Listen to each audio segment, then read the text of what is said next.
The first point I want to make is that Nigeria's oil and gas industry has become quite robust lately.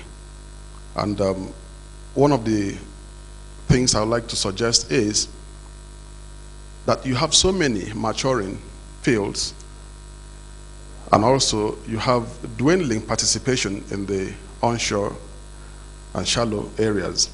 Of course, there are fresh discoveries, largely offshore.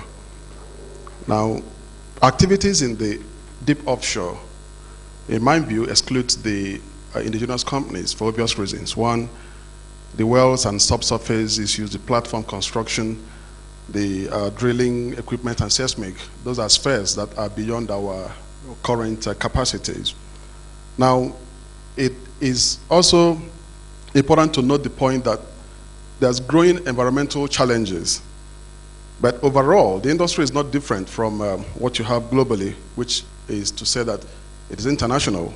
And this is the right time to set the agenda for value creation in the system. Now, I think the private sector has a great role to play in championing causes like this, which is why this session is important. We need to bring the issues to the front burner and also encourage discourse and discussions.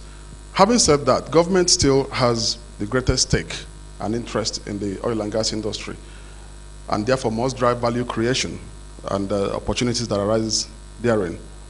I think also that one question that stands out is whether within the value chain, taking it from cradle, the knowledge industry, whether we can create a linkage so that the industry begins to benefit from the knowledge industry. I think the answer is yes, we can do that.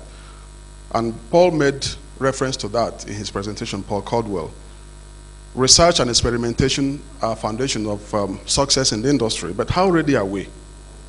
Like I said, I want to throw up some issues which we can discuss.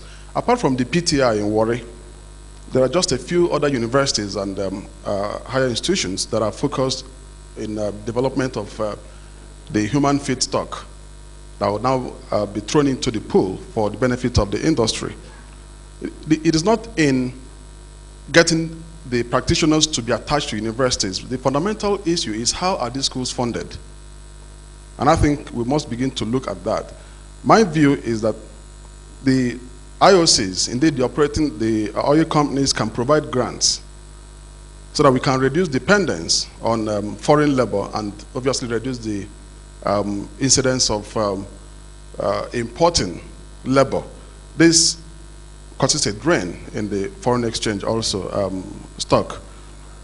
I would like to see, personally, a target date set for Nigeria to be a major exporter of skilled manpower into the Gulf of Guinea area, stretching from Angola to Sao Tome and Principe. It is not enough to find the oil, produce it, and then earn the profits. I think we should challenge the oil companies to locate also their R&D offices in Nigeria so that we can begin to develop linkages between the ivory towers and the industry. In effect, we have to be very visionary and forward thinking. Now, the issue of safety and environment has to be taken more seriously. That is also crucial because we are looking at adding value, not just to the industry, but also to the host community, to the entire country. Point had been made about corporate social responsibility. Not much has been done really in that area, and we need to see a more deliberate attempt by oil companies in that area. I want to make a suggestion that sometimes when I say it, it appears provocative, but I will still drop it here for discussion.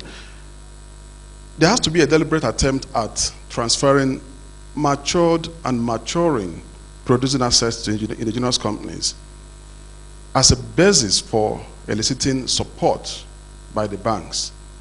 The reason is this. We have very shallow pockets. We don't have deep pockets to support the industry. That's the truth, even though it's changing.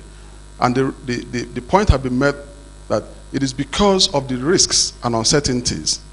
But when you now have producing, even if it's at very low level, there it's been proven then it becomes a basis for the banks to say, okay, we're going to support you because there is not much risk to be taken. Even if you have to do a walkover, it's something that can be handled.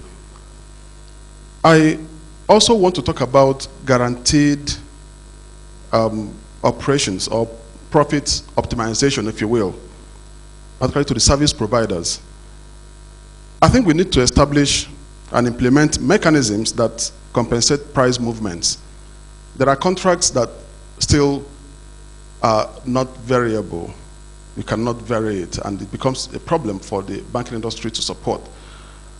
We also need to support long-term contracts, particularly where you will need to acquire an asset to fulfill on the contract. Now, this is an area that has challenged banks because the tenure of the contract is not in tandem with the funds available to support those assets acquisition. Now, whether you want to compel the IOCs or your companies generally to give contracts that go beyond their own mandate is a different issue altogether. But the point being made here is that for banks to be interested in supporting contracts or contractors or businesses, it is important we do not have a mismatch in tenures. Let me try and conclude. I think there is a near zero legislation in the oil and gas industry, clearly so. And you can't really blame the parliament because there's a paucity of knowledge in that area.